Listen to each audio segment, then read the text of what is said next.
Welcome to Intake. If you haven't already, why don't you hit the subscribe button and then the notification button, so each time we drop an episode, you will be notified. It's time to shine the light from a mental health perspective.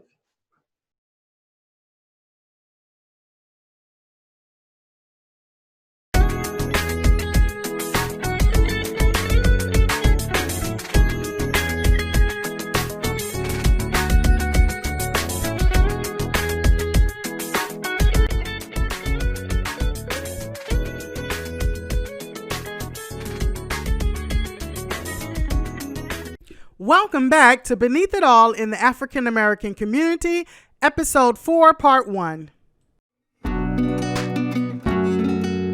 Welcome to Intake. My name is Bertha Freeman Barrett, and I am your host. Joining me today on this series of Beneath It All in the African American Community, I have Dr. Dorinda Edmondson, a licensed mental health clinician, Gina McKinney, a licensed social worker, and Mr. Clarence Hulse, who is in economics. So, as you all know, we've heard from Dr. Edmondson and Ms. McKinney in previous episodes about their background, but Mr. Hulse, can you tell us a little bit about yourself? What is it that you do? I am the executive director for Michigan City Economic Development Corporation. Small city, about an hour southeast of Chicago, Illinois. So I'm kind of right in between Michigan and Illinois in the northwest Indiana, just the tip of Lake Michigan.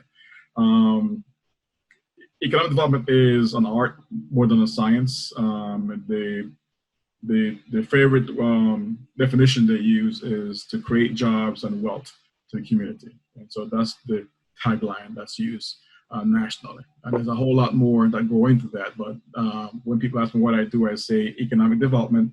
We're here to create jobs and investment in the community. And just so you know, every city or county in the United States has an office that does this, or a person that does this, whether they're a director, CEO, coordinator, specialist. But every city in the United States has a person, department, coalition that does this. So today, Mr. Hulse, you're here because we want to talk about economic development in the African American community. And we have quite a few questions. I know for me, because you and I talked, it was interesting listening to you about why the African American community is set up the way that it is. As I explained earlier, when we look at this terminology that we call the ghetto, it comes from the Winshaw ghetto in Nazi Germany with the Holocaust. And they used it to imprison the Jewish people by building these apartment complexes and having walls or gates around them to segregate them from the rest of the community. Well, this idea, of course, became impressive to the American people, and they took it, and thus they built the same thing to enclose African Americans in. But after authors like, Dr. DuBose and others visited Germany and saw what was going on, they were like, hey, this is what they're doing in America. And so they started using the name ghetto. Thus is where we get the term now ghetto here in America with African American communities. But the same setup has occurred, like the pollution with the water, poor water, so many things that were literally causing diseases among the Jewish people. It is also happening in communities where African Americans are. So let's talk about that. Why is that set up the way it is? The whole community. Talk to us about this. Deep subject. Thank you for being here, Dr. Edmondson, Ms. McKinney. Great to be on the panel. You got to go back to slavery and emancipation and look at how things were set up politically. Look at the discipline of planning, how we were set apart, separate but equal. All those legal definitions. You got to go way back, and then you start looking at over time how did we develop cities where we had downtowns which we weren't a part of. We couldn't be in certain downtowns, and that was by law. Certain parts of the United States, if you're a person of color, Black, African American, at 6 p.m., you got to head out. You got to go back to where you came from, and then you come back in the morning back to work. So I'm saying it's a deep subject. So you got to go way back and look at the patterns and that develop over time. And then when we start having these factory jobs, and we couldn't find enough immigrants to come over from Europe to fill those jobs, the Polish, the Italians, the Irish, let's head south. So all the folks in African American down south, we were just emancipated, want to get a job, we head to the cities. But you can come and work, but you got to live in a separate part of town. So, and those patterns develop over time. I mean, you look at people who came from Mississippi and Louisiana and North Carolina when they came up north, whether it's New York, Illinois, they all live in certain parts of the city. And then you start looking at how we develop interstates, where we put the factories with the most chemicals that are polluted. And you see patterns developing over time, and you got to look at how cities develop and look at who are in charge, and look at the whole science or the whole discipline of planning and how we rezone and zone stuff across the country. And you look at how we tell people what size their homes can be, what they can and can't put there. And you look at what happens in other communities versus our communities, and look at how zoning affects our housing values, how or the mortgage programs affects us being able to own something in those areas and where we can own and can't own. The pattern develops over time. So when you start looking at wealth creation and jobs, we've always been, while they're running on 8 engines or, cylinders, we're still on 2 trying to get to 4. So we started off with a short stack. And so trying to get to the top is always tough because you're trying to make up for lost time. And that doesn't happen very quickly unless somebody invite you to the table. And so I know over time, the federal government has tried to do things with economic preferences and contracts. And those are ongoing political battles that we fight depending on which administration we're in. That changes. We've been able to make some gains with civil rights, voting we can vote in people who promote our agenda, whether they're black, white, or so over time we've made some gains, but we have not made it where we were supposed to be. And that's going to take another couple generations because we're still not there. We have some political gains, we have some economic gains, but we can't come to the table all the time with the resources we need to make things happen. And we see it so much so in our communities, because we look in our communities and we have crime and mental health issues and things that other communities don't have. And we try to go, why is it only happening to us? Well, you got to go back and see what we've missed along the way, not because it's all our fault, but how things were set up. So we were always trying to get caught up. And so socioeconomic stress, such as unemployment, poor housing or loss of housing, and poverty are greatly correlated with an increased risk of mental illnesses. The feeling of being stigmatized or not having enough resources compared to others often adversely affects mental health and causes depression, stress, and anxiety, as well as affects physical health with conditions such as heart disease, cancer, asthma, diabetes, and a slew of other multi-morbidities. Such conditions also negatively impacts childhood development, decreases educational success, and causes emotional and behavior difficulties. Socioeconomic status is a key factor for quality of life across the lifespan.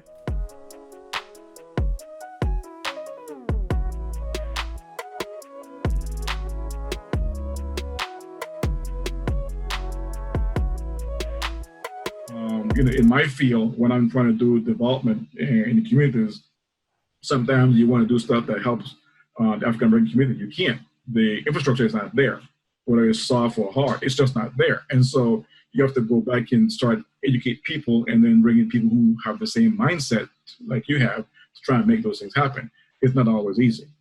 And so I don't give up. It's a struggle, but you got to make disciples along the way. And because one thing I've learned in my profession, you got to know people who can get things done. No one can come in and say, you know, I'll lead the charge and I'll get it done.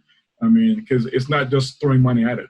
It's also educating people's mind so they know what they can achieve on their own and by making these partnerships. So when you're gone, they have the knowledge and resources identified so they can do it on their own. And that's what you want to eventually have when you're doing economic development. You want people to take control of their destiny and make it their own. So yeah, I'm still a lot there, so I'm gonna let you guys chime in. I love that. But you're right. In order to really deal with it, because it is a broad subject, we have to go all the way back. This is why we're doing this series, because if you don't attend to the root of the problem, you're really not fixing the problem. You can't fix the problem. What you constantly deal with is an infested tree. So this is why we're having these conversations, because people need to understand what is actually, you know, beneath the African American community, because what you see in the media depicts something totally different. But as an African American, we understand that there's a lot going on, even in our communities. You know, I don't know if you all have heard of them, but Kenneth and Mimi Clark, when the ghetto started here in America, and they were in Harlem, because that's one of the places it started, in Harlem, and then of course Chicago. And they also looked at the effects of having people live under certain conditions and tried to address this with the government to say, look, not only is this poor for their health, but it's also poor for their mental health. And we need to cause some changes. And so this fight has been going on for years with trying to cause changes in the African American community, especially with economics. Because I know for me, when I go in certain communities here in Florida, especially where I grew up, which is called the east side of town, what I see is property that those who have passed away left their family members. And unfortunately, the property is condemned, or other people outside of the community now is coming in and buying up that property because the children just did not know how to manage the property or even agree to say, hey, let's take care of this and prosper within our own community. So I don't know if you can answer this question, but where do we actually start with saying, okay, let's try to do something within our community to build up the economic value in our community? I mean, I think understanding the value of property would be one way. We have not seen property as a way to create wealth for our generation and future generations. Unfortunately, in a lot of Black communities, when property is left, there's not a direct line of where that property goes to or who gets it. And unfortunately, that causes a lot of problems within the families that's left us. So lack of having a direct ownership, then nobody wants to touch it, because nobody wants to improve something they have no control over. I see it happen every day. And it's sad because it's a cultural issue at that point that you have to address within our people. But then if you address that, the other question becomes, can that person get a loan from the bank to do what they need to do? So, so there's some things we got to do on our side before we can address the other issues on our side. So I think the best part of just educating more people about the value of property. FYI, one of the greatest ways we have lost economic gains is probably the way our properties have been zoned or rezoned over time, but also because we have not valued property, as the example you just mentioned there, we have not been able to have property to when we want to pass it on, let it through sale or whatever. We don't have the right paperwork. And I see a lot of them that squabbles over land and property, and we spend needless amount of money and cause a lot of grief because we don't have the paperwork in place to do what we want to do. And if you don't want to sell it, if you want to improve it, put a store or something there, lease it out, you need to have the legal paperwork. So, I mean, that's just having self-education, and that's where our nonprofits, whether it's the churches or CDCs or local community groups, can actually bring those things to bear, or we have people we know within the banking industry, real estate industry, can just teach us. And hopefully over time we understand the value of property, because property is a way to get wealth quickly. I mean, if you have the right property, the right location, you can make some money if that's what you want to do. But if you don't have the legal paperwork, you can't even start. And so over time, the rest of America, especially the Caucasian America, that's one way they've acquired wealth, is through property.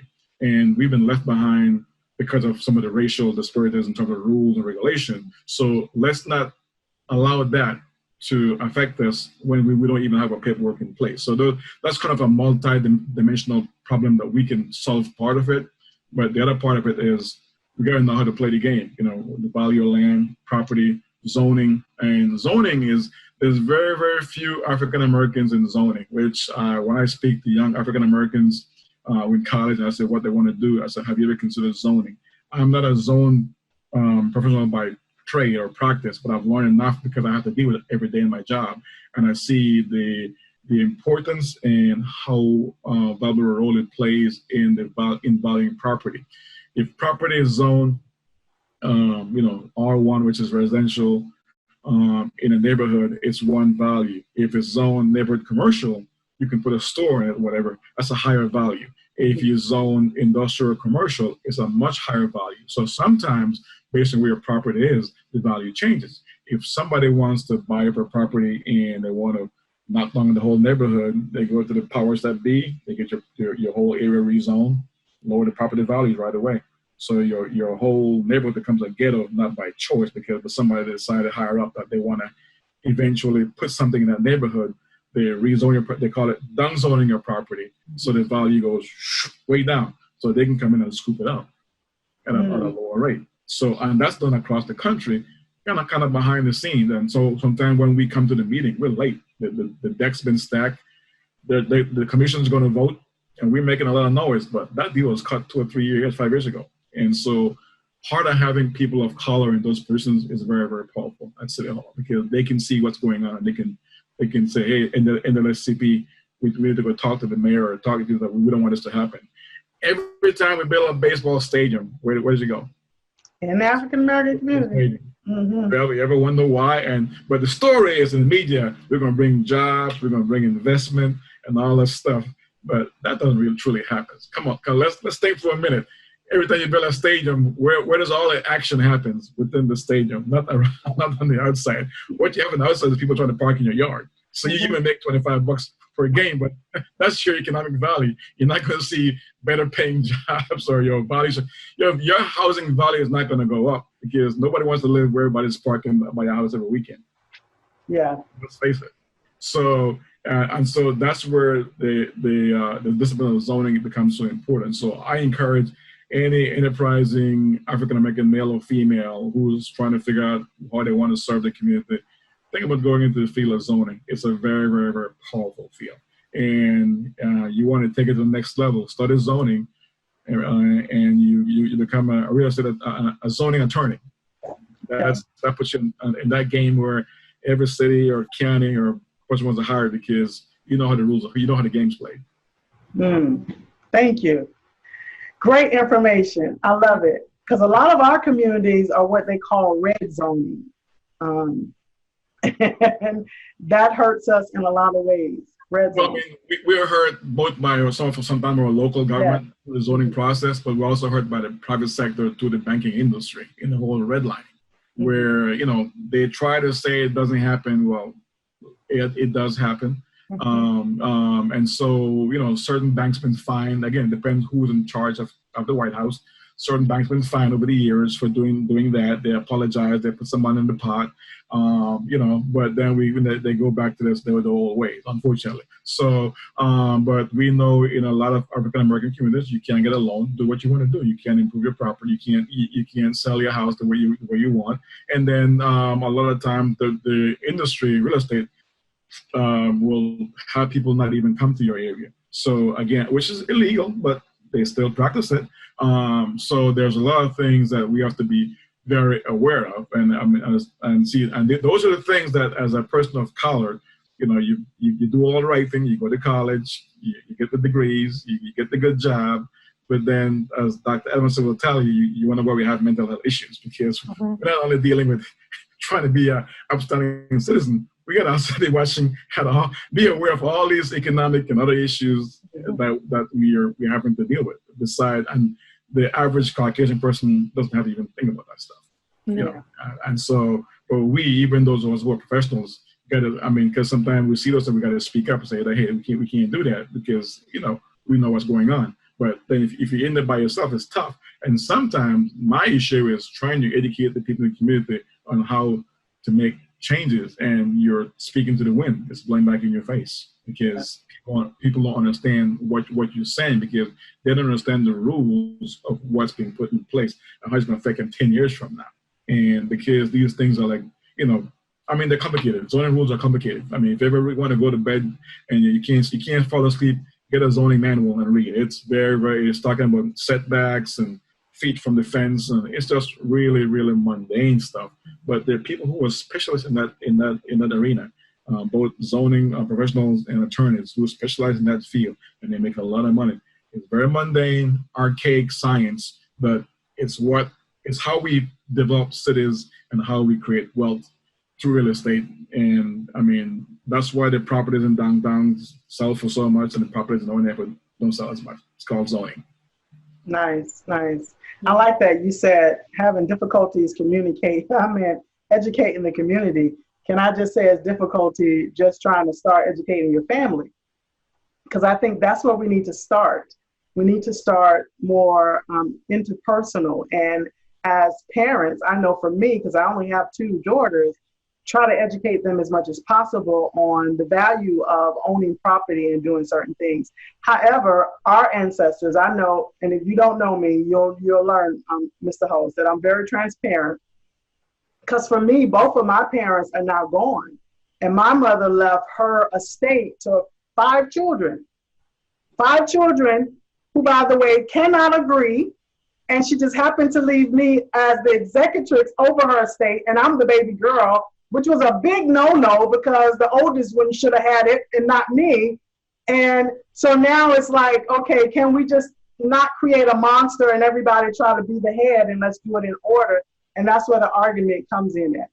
And I'm learning that's it, because, and then somebody leaves you something, then it becomes like a war zone. Like, no, it's mine. And, it's like little children pulling on one toy instead of saying, let's just work this thing out.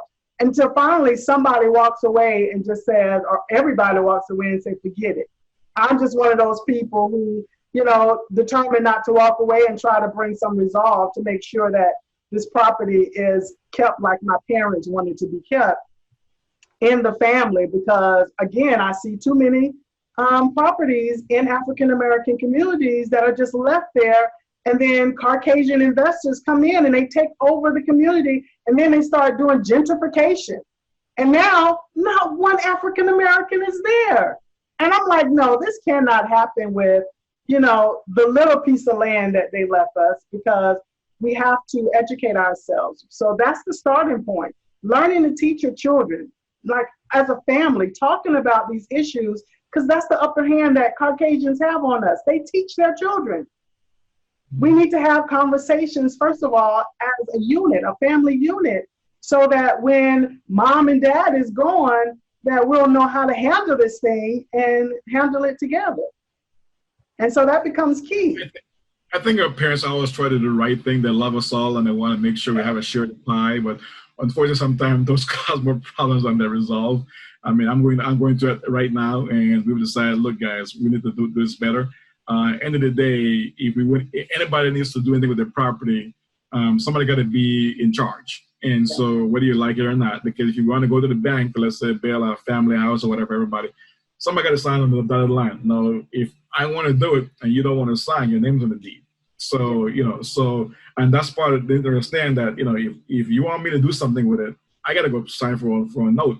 You don't want to be part of that note, then, but your name's in the deed. So, and that's the discussion we're having. So I think at some point, I'll prevail, but end of the day, I think our parents want to do the right thing. And so how do we bring our family together and say, hey, let's do the right thing by everybody, and, and ensure that happens. But in terms of, property, I've seen, I went to a private university, Harding University up in Arkansas, and I realized when I was there, how many kids have their wealth transferred to them.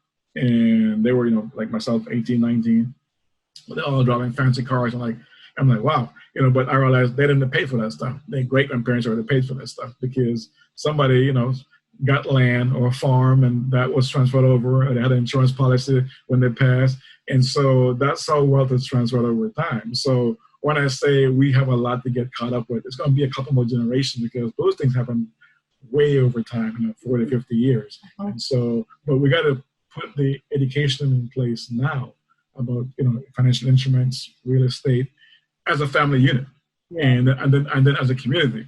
And then that you'll start seeing it multiply exponentially over time. But that's, I agree with you.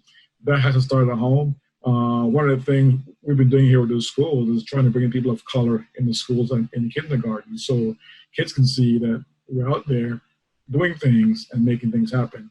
Because you got to put hope in the mind of a child, so they want to stay in school and do the right thing.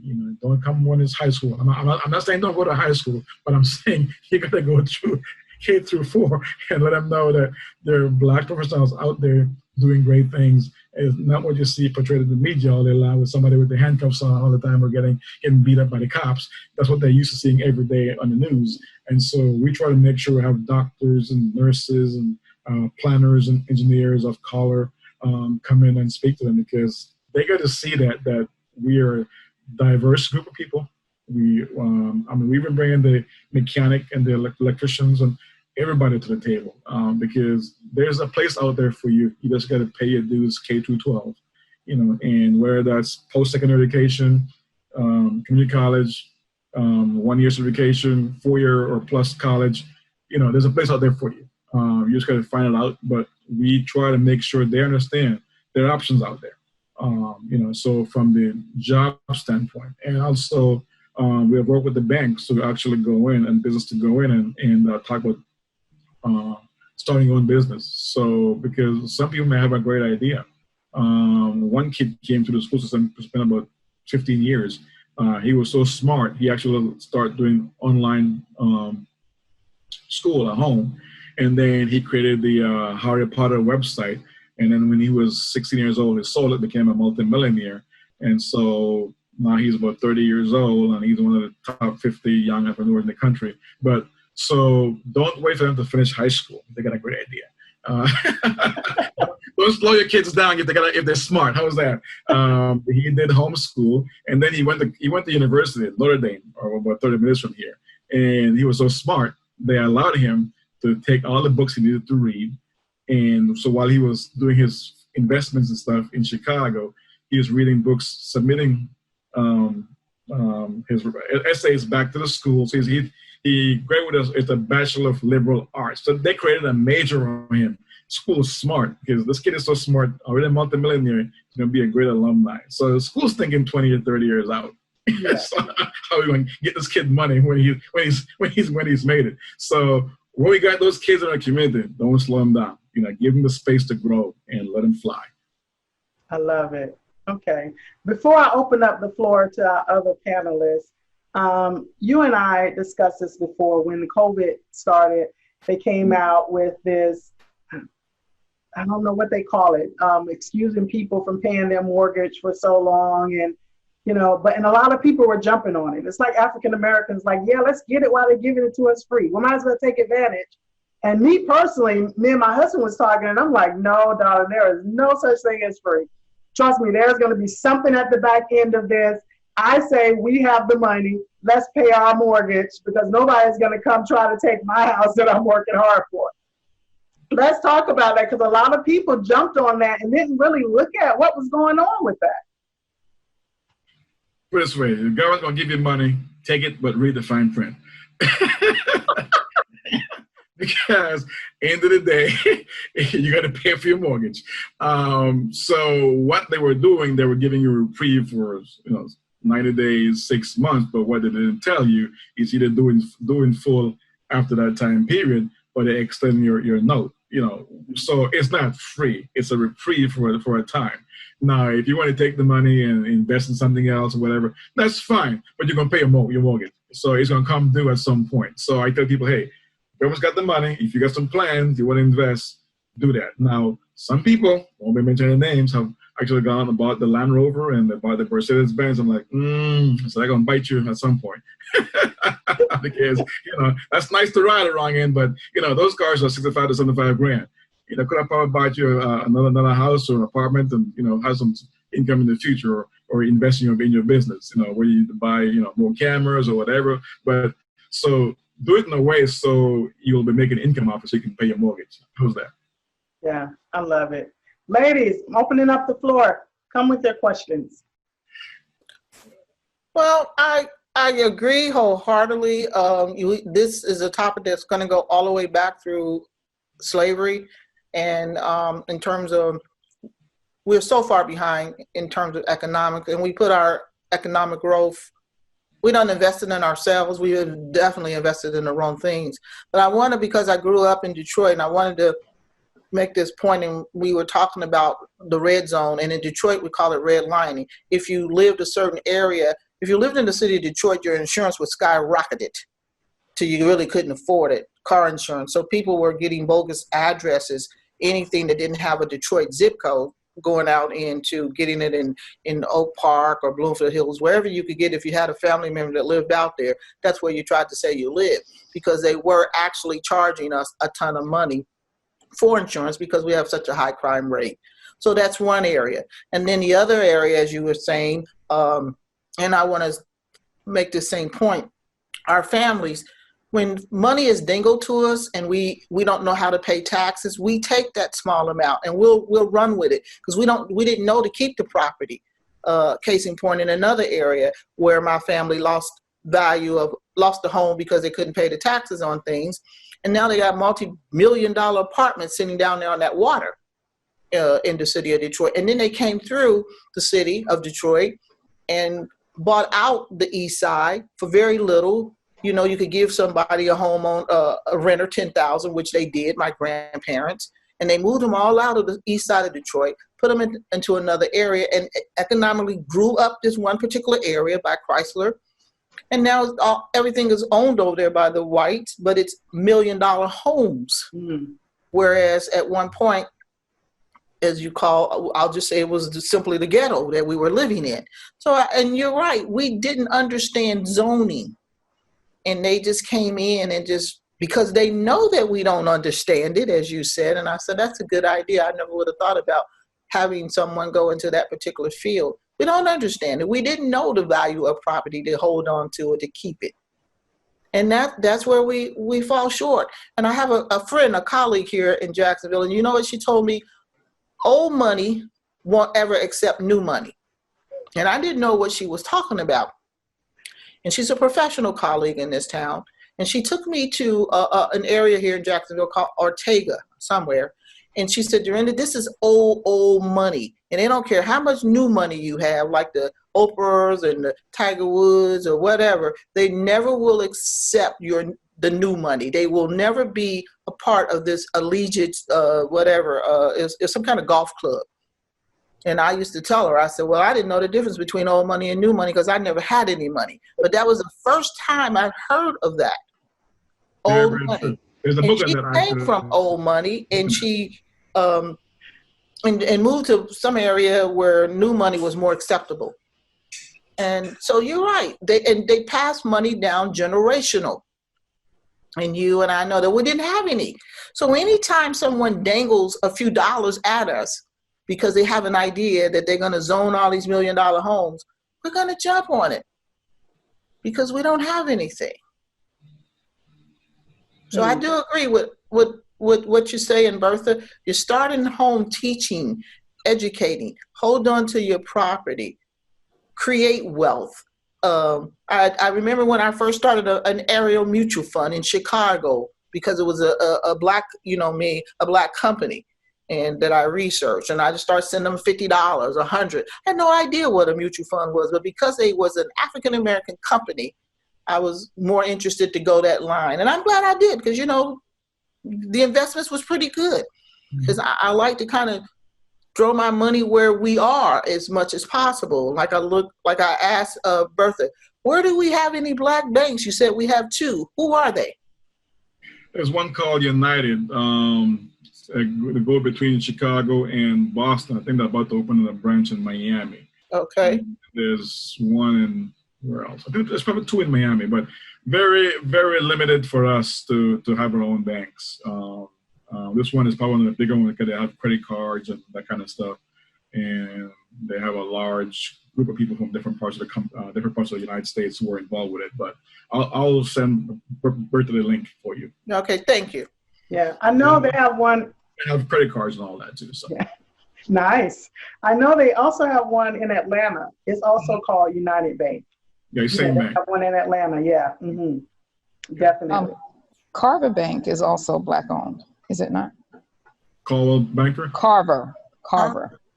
Probably. There are a few have stepped up over the years. They're in New York. From somebody else, so they haven't really changed it to Black yet. But there are Black. There's quite a few Black hotels out there, a few Black resorts out there. So we're getting our feet wet. And these people have been in the ranks for a while. Said they understand how business works. So yeah.